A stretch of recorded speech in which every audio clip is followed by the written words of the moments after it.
የበርካታ ድርጅቶችን ንግድ ያዘመነ የቴክኖሎጂ አውራ ዲጂታል ኮንስትራክት ከቀላል የድርጅት ገለጻ እስከ ዌብሳይት ስራ በተቀላጠፈና ዘመናዊ መንገድ ገንብቶ በአጭር ጊዜ ያስረክባል። ዘመኑን የዋጀ የዲጂታል ማርኬቲንግ ስራ ከነፃ የማማከርና ገዛ አገልግሎት ጋር በመስጠት በደንበኞቹ ተመስግኗል። ዲጂታል ኮንስትራክት ለሆቴሎች ለካፌና ሬስቶራንቶች የሚሆን የኪዋር ዘመናዊ ሜኑ ዴቨሎፕመንት እንሰራለን። በ0955 92 89 86 ወይም በ0910 50 98 41 ላይ ሃሎ ይበሉን። ድርጅቶን ከዘመኑ ጋር ያራምዱ። ዲጂታል ኮንስትራክት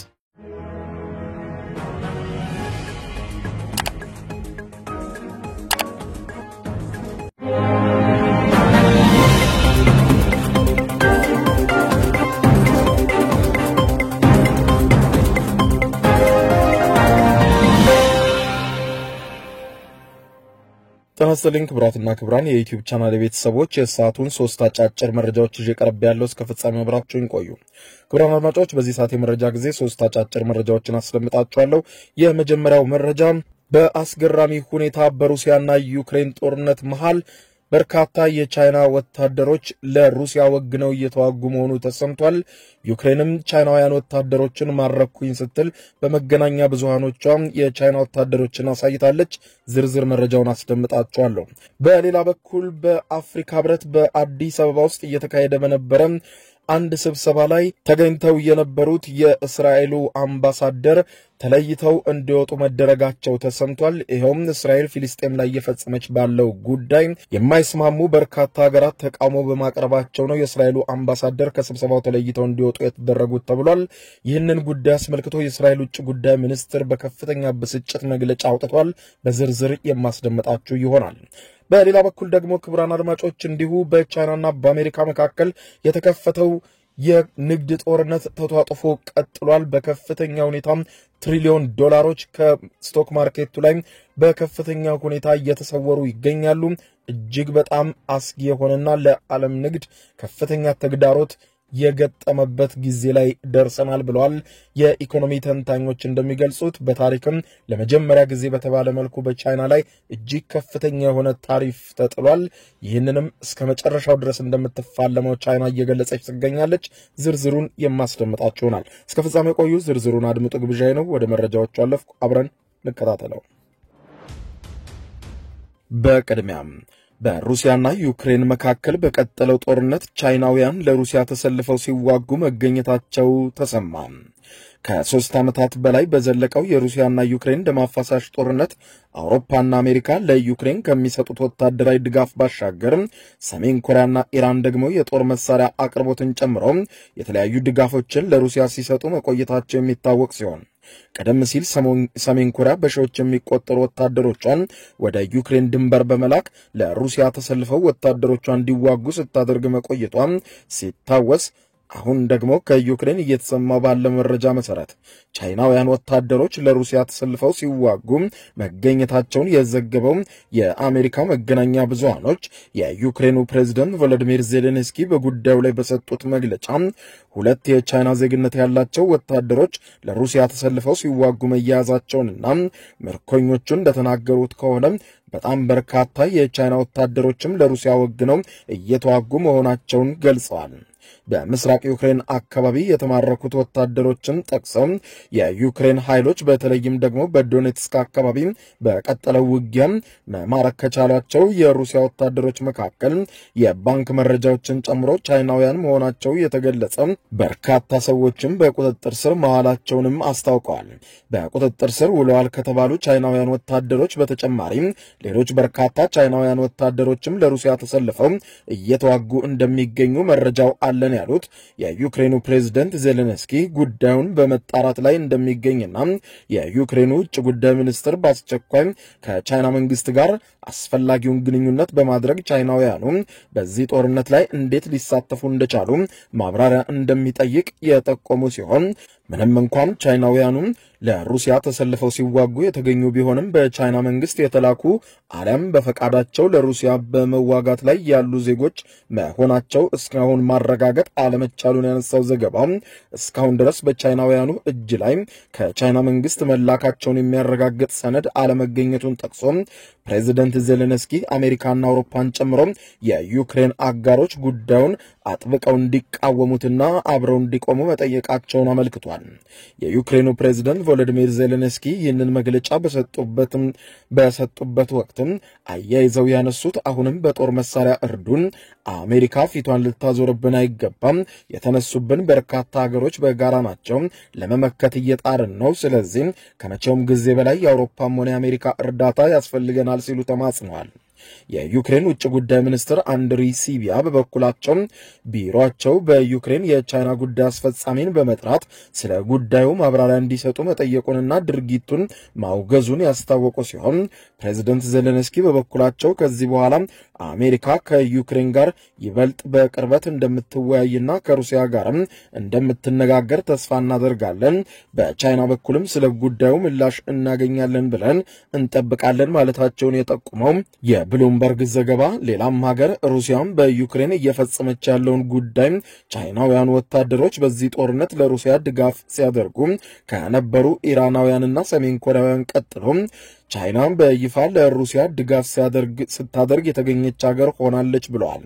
ለቻይና ውጭ ጉዳይ ሚኒስትር ጥያቄ ቢያቀርብም ምላሽ ማግኘት አለመቻሉን ያነሳው መገናኛ ብዙሃኑ ከአንድ ዓመት በፊት ግን የቻይና ውጭ ጉዳይ ሚኒስትር ለዜጎቹ በሰጠው ማሳሰቢያ ቻይናውያን ግጭት ካለባቸው አካባቢዎች እንዲርቁና በግጭት ውስጥም በየትኛውም አግባብ እንዳይሳተፉ በተለይም ከወታደራዊ እንቅስቃሴዎችም ሁሉም ቻይናውያን እንዲቆጠቡ የሚያስታውስ መግለጫ አውጥቶ እንደነበረም ብሉምበርግ አስታውሷል። ምንም እንኳን የቻይና ወታደሮች በጦርነቱ በቀጥታ ሲሳተፉ መገኘታቸው አነጋጋሪ ቢሆንም ቻይና ሩሲያን በዚህ ጦርነት በተለያየ መንገድ ስትደግፍ መቆየቷን የጠቆመው ዘገባው በተለይም ደግሞ የሩሲያ ወታደሮችም መሰረተ ልማትን በማዘመን የጦር መሳሪያዎችን በማቅረብ ከፍተኛ ሚና እንዳላት በማንሳትም ይህም ድሮንና ጀቶችን እንዲሁም የክሩዝ ሚሳይል ቴክኖሎጂዎችን ሩሲያ ለታጠቀቻቸው በርካታ ከባድ መሳሪያዎች ግብአቶችን ስታቀርብ መቆየቷን ጠቅሶ ከቻይና በተጨማሪ ሩሲያ ከሰሜን ኮሪያ ወታደራዊ ድጋፍ እያገኘች መሆኑን ባለፈው አንድ ዓመት ውስጥም በሺዎች የሚቆጠሩ የሰሜን ኮሪያ ወታደሮችም ለሩሲያ ተሰልፈው ዩክሬንን ሲወጉ መቆየታቸውን ከወራት በፊትም ሩሲያና ሰሜን ኮሪያ ወታደራዊ ትብብራቸውን ለማጠናከር በይፋ ስምምነት ተፈራርመው እንደነበረም አስታውሷል። ምንም እንኳን የአሜሪካው ፕሬዝዳንት ዶናልድ ትራምፕ በአንድ ጀንበር እቋጨዋለሁ ሲሉ ቃል የገቡ ቢሆንም ከ3 ዓመታት በላይ በቀጠለው የሩሲያና ዩክሬን ደም አፋሳሽ ጦርነት ሩሲያም በተለይም ደግሞ በዶኔትስክ እንዲሁም ከርኪቭ፣ ኬርሶን እንዲሁም ዲፖሮዝቪክ ከተሞች አካባቢ ባለፉት ቀናት በፈጸመችው ከባድ ጥቃት በርካታ ሰዎች መገደላቸውን የጠቆመው ዘገባው በሌሎችም የውጊያ አካባቢዎች የሩሲያ ጦር በኩርስክ አካባቢ በዩክሬን ጦር በከፍተኛ ሁኔታ ውድመት እንዳደረሰና ሩሲያ በጣም በርካታ አካባቢዎችን በኃይል እየተቆጣጠረችና ግዛቷን እያስፋፋች እንደሆነ ተነግሯል። በሩሲያ አዋሳኝ አካባቢ የምትገኘው ቤልጎሮድ አካባቢ ከባድ ጥቃት በዩክሬን ኃይሎች ቢፈጸምም የሩሲያ ኃይሎች በወሰዱት የመልሶ ማጥቃት እርምጃ ውጊያውን መቀልበስ እንደተቻለም ተዘግቧል።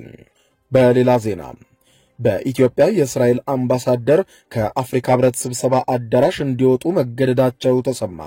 የሩዋንዳን የዘር ጭፍጨፋ 31ኛ ዓመት በማሰብ የአፍሪካ ህብረት ባዘጋጀው መድረክ ተሳታፊ የነበሩት በኢትዮጵያ የእስራኤል አምባሳደር አብርሃ ንጉሴን አዳራሹን ለቀው እንዲወጡ የተደረጉ ሲሆን ሌሎች ሀገራትም እሳቸው ባሉበት መድረክ አንሳተፍም በማለታቸው መሆኑን ታይምስ ኦፍ እስራኤል በዘገባው ያስታወቀ ሲሆን የእስራኤል ውጭ ጉዳይ ሚኒስትር ድርጊቱን በመግለጫ በማውገዝ ለአፍሪካ ህብረት ኮሚሽን ሊቀመንበር መሐመድ የሱፍ አሊ ባስተላለፈው መልእክትም በእናንተ ግብዣ አምባሳደራችን የቀረቡ ቢሆንም ነገር ግን አምባሳደራችን ሚኒስትራችንን ከስብሰባው በማስወጣት ለጸረ እስራኤል እድሉን ሰጥታችኋል ሲሉ መውቀሱን በመጠቆም አምባሳደር አብርሃም ንጉሴም ከ31 ዓመት በፊት በሩዋንዳም በቱትሲና በሁቱ ኃይሎች በተፈጸመ የዘር ጭፍጨፋን ለማስታወስ በተዘጋጀው መድረክ ላይ መገኘታቸውን ተከትሎ ከስብሰባው ተለይተው ወጥተው በመባረራቸው ቁጣውን አምርሮ የገለጸው የእስራኤል ውጭ ጉዳይ ሚኒስትር በዚህም አስፈላጊውን ዲፕሎማሲያዊ እርምጃ ሁሉ በሚመለከታቸውና ይህንን ባስፈጸሙ ወገኖች ላይ ይወሰዳል ብሏል። በተለይም ደግሞ የአፍሪካ በርካታ ሀገሮች እስራኤል ባለችበት ስብሰባ አናደርግም፣ እስራኤል በፊልስጤም ላይ እየፈጸመች ያለችውን ግፍ እስካላቆመች ድረስ ከኛ ጋር ስብሰባ ልትቀመጥ አይገባትም በሚል በርካታ ሀገራት ተቃውሞ ማንሳታቸውን ተከትሎ ነው የእስራኤል ተወካይ ከአዳራሹ እንዲወጡ የተደረጉት ተብሏል። የእስራኤል ውጭ ጉዳይ ሚኒስትር በጉዳዩ ላይ ባወጣው ዘለግ ያለ መግለጫ በመጀመሪያ ደረጃ ድርጊቱ ተቀባይነት የሌለው እርምጃ መሆኑን በመጥቀስ በዋናነት ደግሞ የተጎጂዎችን መታሰቢያ ክብር የሚያሳጣና የአይሁድና የሩዋንዳ ሕዝቦችን ታሪክ በመሰረታዊነት ካለመረዳት የመጣ ነው ማለቱን የጠቆመው ዘገባው ከ4 ዓመታት በፊት እስራኤል የአፍሪካ ሕብረትን ዳግም በታዛቢነት መቀላቀሏን አስታውሶ ከ2 ዓመት በፊት ደግሞ የእስራኤል ዲፕሎማት የአፍሪካ መሪዎች ከተገኙበትና በአዲስ አበባ ከተካሄደው 36ኛው የአፍሪካ ሕብረት ጉባኤም በተመሳሳይ የእስራኤል ተወካይ እንዲወጡ ተደርገው እንደነበር በመጠቆም ይህ የአፍሪካ ሕብረት እርምጃ የተሰማው ጋብ ብሎ የነበረው እስራኤል በጋዛ ላይ የምታካሄደው ወታደራዊ ዘመቻን አጠናክራ በቀጠለችበት በዚህ ወቅት መሆኑን ተመልክቷል። አንዳንድ የአፍሪካ ሀገራት እስራኤል በፊልስጤም እየፈጸመች ያለውን ነገር እየተመለከትን እንዴት የኛ ስብሰባ ላይ ተጋብዛ ልትገኝ ትችላለች? ይህንን ወረራዋን ካላቆመች በስተቀር በእኛ ስብሰባ ልትካፈል ፈጽሞ አይገባትም ብለዋል። ይህንን ተከትሎ ነው የአፍሪካ ሕብረት በኢትዮጵያ የእስራኤል አምባሳደር ከአፍሪካ ሕብረቱ ከዚህ ስብሰባ ለቀው እንዲወጡ በትናንትናው ዕለት የተደረጉት ተብሏል። በጉዳዩ ዙሪያ ግን የእስራኤል ውጭ ጉዳይ ሚኒስትር በእጅጉ መበሳጨቱንና ለእርምጃ መዘጋጀቱን ገልጿል። በሌላ ዜና የአሜሪካና የቻይና የንግድ ጦርነት ተጧጡፎ ቀጥሏል። አሜሪካ በቻይና ላይ የጣለችው የ104 በመቶ ታሪፍ ከምሽቱ 6 ሰዓት ጀምሮ ተግባራዊ መደረግ መጀመሩ ተሰምቷል።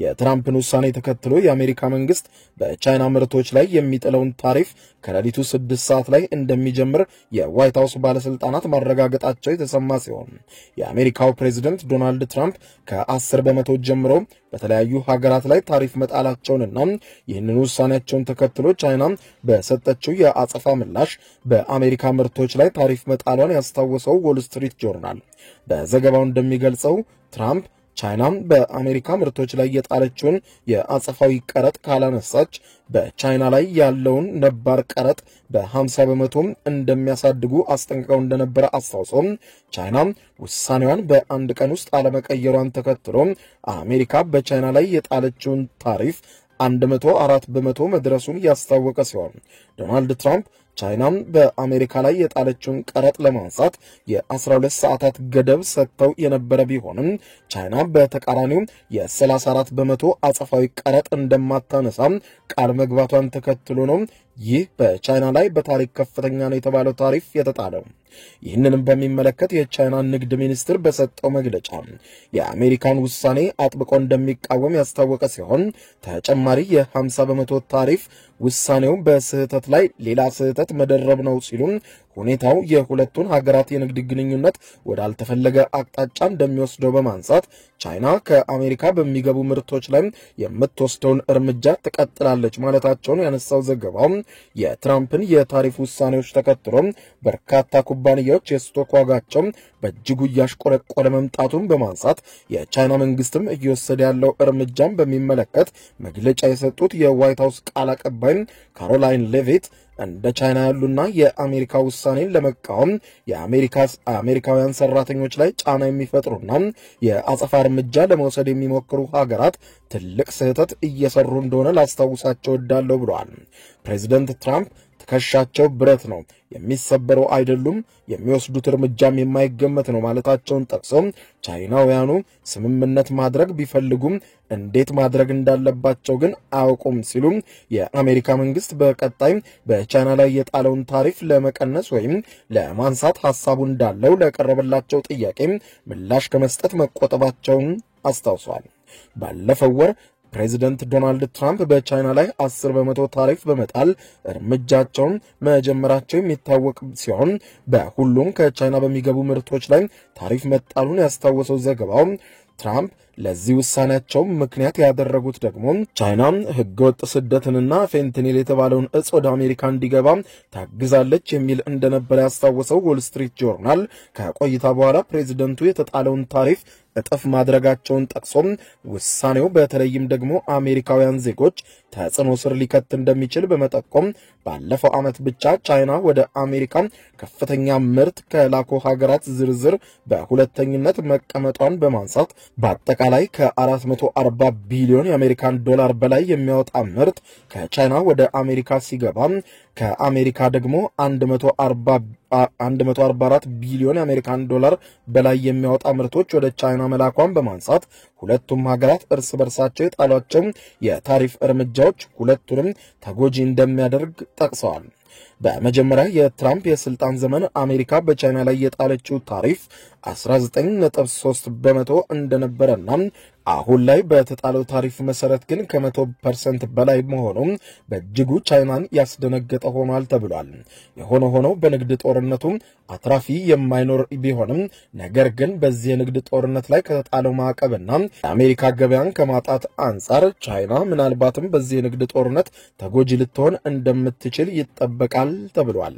ክቡራን አድማጮች ለሰዓቱ ብታደምጧቸው መልካም ናቸው ያልኳቸው አጫጭር መረጃዎች የሰማችኋቸው ናቸው። ከሰዓታት በኋላ በሌላ መረጃ ተመልሰን እስከምንገናኝ በያለንበት የዓለም ዳር ቸር ቆዩ።